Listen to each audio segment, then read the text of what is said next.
गरेसरनि पुटिमारि दैसानि माथावरि बायनायखौ मलाजल दैमारिया नायगिदिंहैदों। तामुलपुर जिल्लानि गरेसर बाराबारि ओनसोलाव पुटिमारि दैसानि दैया लोमसावनायनि जाहोनाव पुटिमारि दैसा सेराव थानाय माथावरिया बायनानै गोबां जायगायाव दैबाना सोमजिहोयो आरो गोबां आबादारिफोराबो खहा जायो। दैबानाजों खहा जानायखौ दिनै 59 नं तामुलपुर विधानसभा बियाबनि मलाजल दैमारि आरो बीटीसीनि 30 नं गरेसर बियाबनि MCLA पवित्र कुमार बर'मोनहा दिनै बालाबारि ओनसोलाव माथावरि बायनायखौ नायगिदिंहैयो। माथावरिखौ नायगिदिंहैनानै मलाजल दैमारिया फोरमायदों दि दैबानाजों माथावरि बायनायखौ थाबैनो लुफामफिननाय जागोन। लोगोसे दैबानायाव आबाद खहा जानायखौ सरकारनिफ्राय हागौमानि मदद खालामगोन होननानै बिथाङा बुङो।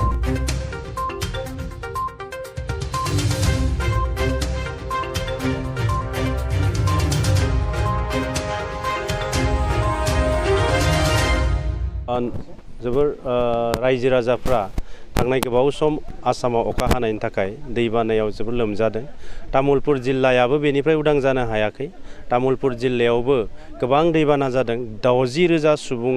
60,000नि सायाव सुबुंफ्रा दैबानाजों लोमजादों। थिग बिदिनो गरेसर नैबे जोंहा तामुलपुर जिल्लानि सिङाव बालाबारियाव पुटिमारिनि दैया खुरखानायनि जाहोनाव मोनसे माथावरि बायदों। माथावरि बायनानै गोबां सुबुंफोरनि आबाद फोथारा खहा जादों। मानसिफ्रा रिलिफआव थानांदों। दा बेखौ जोङो सरकारनिफ्राय रावबो सुबुङा जाहाथे मोनजायैनि थाखाय खस्थ' मोननाङा, न' गैयैनि थाखाय, न' लोमजानायनि थाखाय जाहाथे दैयाव थानाङा, बेनि थाखाय जोंनि बिटिआरनि मानगोनां गाहाय मावफुं सोद्रोमा प्रमद बर' सार बिथां आरो जोंहा गरेसर समस्तिनि मानगोनां MCLA पवित्र कुमार बिथाङा बर' बिथां खाथिनिफ्राय रायजो राजाफोरजों थानानै सानफ्रोमबो खस्थ' खालामनानै खामानि मावगासिनो दङ। आरो आंबो तामुलपुरनि जिल्लानिनो सासे बा MLA हिसाबै तामुलपुर समस्तिनि आंबो जों बयबो खौसेयै रावबो रावखौबो एंगारलायालासिनो जों खौसेयै दिनै रायजोफोरजों स्टेन्ड जानानै दङ आरो जों थाबाय थागोन। आरो रायजोफोरनिसिम मोनसे बुंनो बा खावलायनाय जे जायखिजाया थासारियावनो रायजोफोरखौ जों सहाय खालामनो थाखाय रेडि दङ। सरकारनिफ्राय बेखौ सावरायबाय थानाय जादों। नंगौ, दिनैहाय आबाद मावनो जागायजेनदोंमोन। आबाद मावनो जागायजेननाय समावनो दैबाना जाबाय। दैबाना जानायनि थाखाय जोंहा गोबां दिनैहाय खोथियायानो दैजों लोमना थांजोब्बाय। माइफ्रा दिनै दैजों लोमना थांजोब्बाय। दा बेनि थाखाय बिटिआर सरकारनिफ्राय बेनि हिसाबखौ लाबाय थानाय जादों।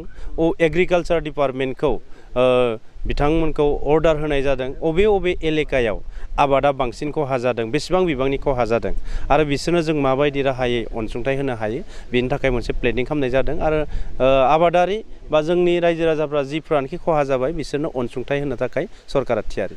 नाथाय गोबां आबादथिलिफोरा खहा जाबाय, नाथाय दिनैसिम आबाद बिफाननि जायखिजाया सोद्रोमाया दिनैसिम नुजाथियाखै जे खहा जानाय जायगायाव। बे बिथिङाव नोंथाङा मा बुङो? बेयो जुदि दिनैसिम जोङो बिदि नंद्राया, जितु डिपार्टमेन्ट दङ जोंहा, डिपार्टमेन्टनि हेडखौ जोङो मोनफ्रोमबो एलेकानि मण्डलनि जरियते आरो गावबुरानि जरियते, मण्डल आरो गावबुरा आरो जोंहा माखासे एग्रिकालचार फिल्ड वर्कारफोर दङ, बिथांमोननि गेजेरजों माखासे तथ्यफोरखौ लाबाय थानाय जादों।